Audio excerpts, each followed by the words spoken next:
लड्डू गोपाल की सत्य घटना। कमल किशोर सोने और हीरे के ज़ेवरात बनाने और बेचने का काम करता था। उसकी दुकान से बने हुए गहने दूर दूर तक मशहूर थे। लोग दूसरे शहर में भी कमल किशोर की दुकान से गहने लेने और बनवाने आते थे। चाहे हाथों के कंगन हो, चाहे गले का हार हो, चाहे कानों के कुंडल हों, उसमें से हीरे और सोने के बहुत सुंदर मीनाकारी होती थी। सब देखते ही रह जाते थे कि वो कितना सुंदर गहने का डिज़ाइन करता है। इतना बड़ा कारोबार होने के बावजूद भी कमल किशोर बहुत ही शांत और सरल स्वभाव वाला व्यक्ति था। उसको इस माया का इतना रंग भी नहीं चढ़ा था। एक दिन उसका एक मित्र उसकी दुकान पर आया, जो कि अपनी पत्नी सहित वृंदावन धाम से होकर वापस आ रहा था। उसके मित्र ने सोचा, चलो थोड़ा सा प्रसाद अपने मित्र कमल किशोर को भी देता चलूं। उसकी दुकान पर जब वह पहुंचा, तब कमल किशोर का एक कारीगर एक सोने और हीरे से जड़ित बहुत ही सुंदर हार बनाकर कमल किशोर को देने के लिए आया। कमल किशोर उस हार को देखते ही रहा कि उसका मित्र उसकी दुकान पर पहुंचा। कमल किशोर का मित्र अपने साथ वृंदावन से एक बहुत सुंदर लड्डू गोपाल, जिनका स्वरूप अत्यंत ही मोहक था, साथ में लेकर आया था। जब उसका मित्र दुकान पर बैठा तो उसकी गोद में लड्डू गोपाल जी विराजमान थे। कमल किशोर लड्डू गोपाल जी के मनमोहक रूप सौंदर्य को देखकर अत्यंत आनंदित हुआ। उसने अपने हाथ में पकड़ा हुआ हार उस लड्डू गोपाल जी के गले में पहना दिया और अपने मित्र को कहने लगा कि देखो तो सही, इस हार की शोभा लड्डू गोपाल जी के गले में पड़ने से कितनी बढ़ गई है। फिर उसका मित्र और कमल किशोर आपस में बातें करने लगे। बातों बातों में ही उसका मित्र लड्डू गोपाल को हार सहित ही अपने साथ लेके चला गया। दोनों को ही पता न चला कि हार लड्डू गोपाल जी के गले में ही पड़ रहा है।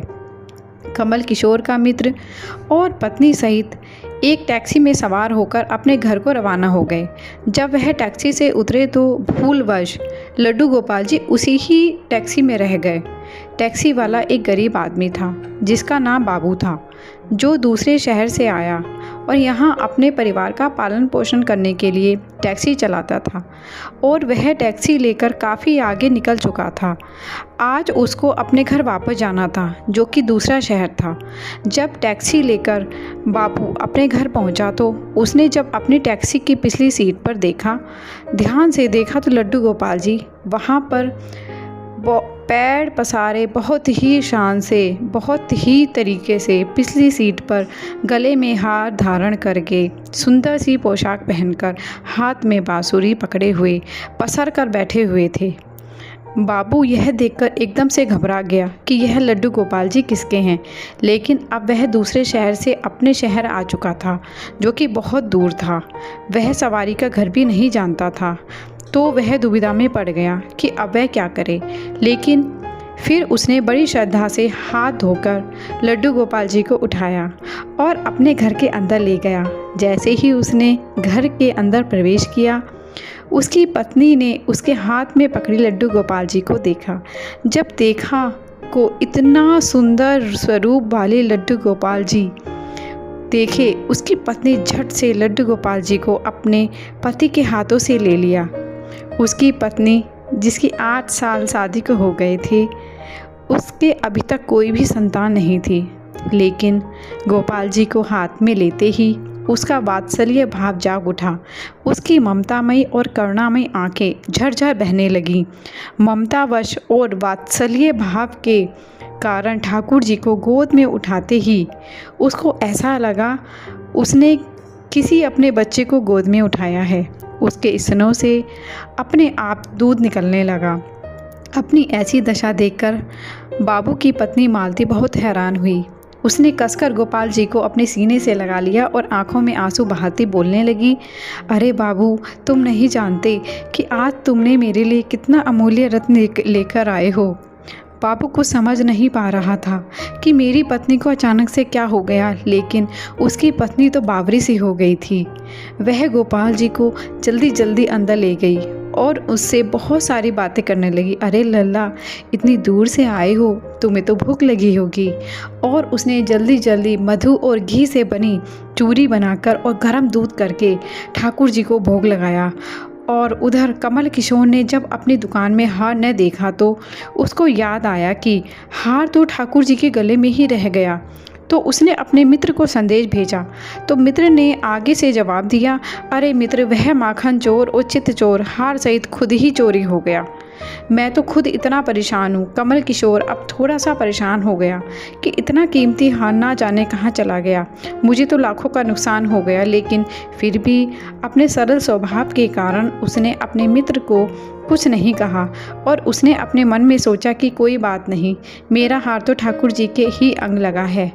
अगर मेरी भावना सच्ची है तो ठाकुर जी उसको पहने रखें। और उधर बाबू और उसकी पत्नी मालती दिन रात ठाकुर जी की सेवा करते। अब तो मालती और बाबू को लड्डू गोपाल जी अपने बेटे जैसे लगने लगे। लड्डू गोपाल जी की कृपा से अब मालती के घर एक बहुत ही सुंदर बेटी ने जन्म लिया। इन सब बातों का श्रेय वह लड्डू गोपाल जी को देती है कि यह हमारा बेटा है और अब हमारी बेटी हुई है। अब हमारा परिवार पूरा हो गया है। मालती लड्डू गोपाल जी को इतना स्नेह करती थी कि दिन रात उठ उठकर देखने जाती थी कि लड्डू गोपाल जी को कोई कष्ट तो नहीं हो गया। ऐसी ही एक दिन कमल किशोर व्यापार के सिलसिले में दूसरे शहर आना पड़ा जहाँ पर बाबू रहता था। लेकिन दुर्भाग्यवश जब वह उस शहर में पहुँचा तो अचानक से इतनी बारिश शुरू हो गई कि कमल किशोर को जहाँ पहुँचना था वहाँ पहुँच ही नहीं सका।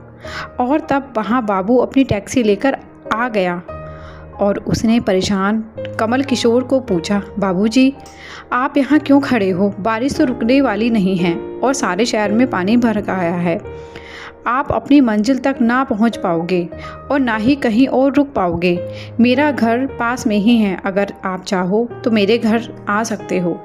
कमल किशोर, जिसके पास सोना और हीरो के बहुत सारे गहने थे, अब वह अजनबी टैक्सी वाले के साथ जाने के लिए थोड़ा सा घबरा रहा था।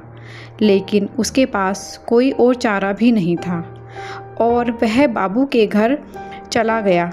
टैक्सी में बैठकर वहाँ चला गया। घर पहुँचते ही बाबू ने मालती को आवाज़ दी कि आज हमारे घर मेहमान आए हैं, उनके लिए खाना बनाओ।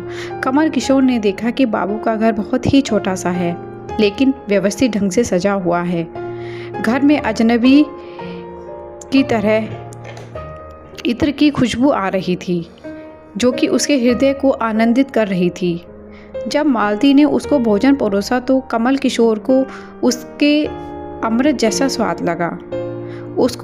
उसका ध्यान बार बार उस दिशा की तरफ जा रहा था जहाँ पर ठाकुर जी विराजमान थे। वहाँ से उसको एक अजीब सा प्रकाश नज़र आ रहा था। तो हार कर कमल किशोर ने बाबू से पूछ लिया कि अगर आपको कोई एतराज़ ना हो तो क्या मैं आप बता सकते हो कि उस दिशा में ऐसा क्या रखा है? मेरा ध्यान उसकी तरफ आकर्षित हो रहा है।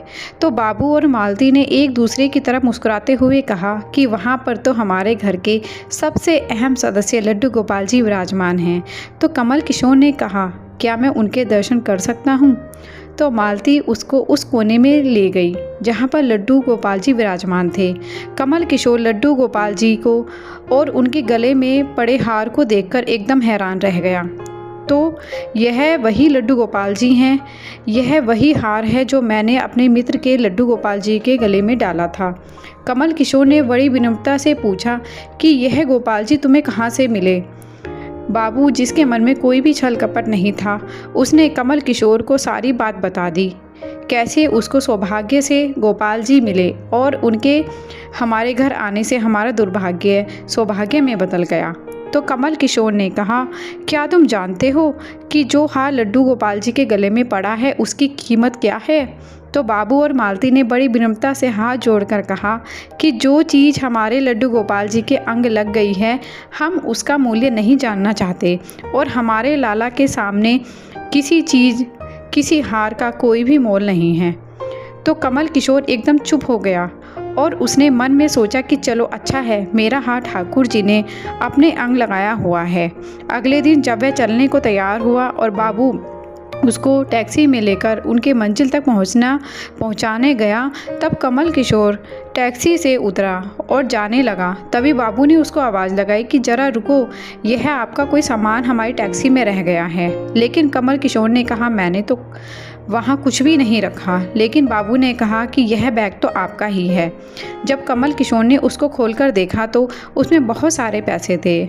कमल किशोर एकदम से हक्का बक्का रह गया कि यह तो इतने पैसे हैं जितने की उस हार की कीमत है। उसकी आंखें आंसू से भर गईं कि जब तक मैंने निश्चल भाव से ठाकुर जी को वह हार धारण करवाया हुआ था, तब तक उन्होंने पहने रखा। मैंने उनको पैसे का सुनाया तो उन्होंने मेरा अभिमान तोड़ने के लिए मेरे पास पैसे भेज दिए। वह ठाकुर जी से क्षमा मांगने लगा, लेकिन अब हो भी क्या सकता है। इसलिए हमारे अंदर ऐसे भाव होने चाहिए कि उसमें अहंकार न होकर विनम्रता होनी चाहिए, और ठाकुर जी जैसा चाहते हैं वैसा ही होता है। हम तो निमित्त मात्र हैं। कौन ठाकुर जी को वृंदावन से लाया है और किसके घर आकर वह विराजमान हुए हैं, यह सब ठाकुर जी की लीला है। जिसके घर रहना है, जिसके घर सेवा लेनी है, यह सब जानते हैं। हम लोग तो निमित्त मात्र हैं। बस हमारे भाव शुद्ध होने चाहिए। ठाकुर जी तो बड़े बड़े पकवान नहीं बल्कि भाव से खिलाई छोटी से छोटी चीज़ को भी ग्रहण कर लेते हैं। बोलो लड्डू गोपाल जी की जय। राधे राधे।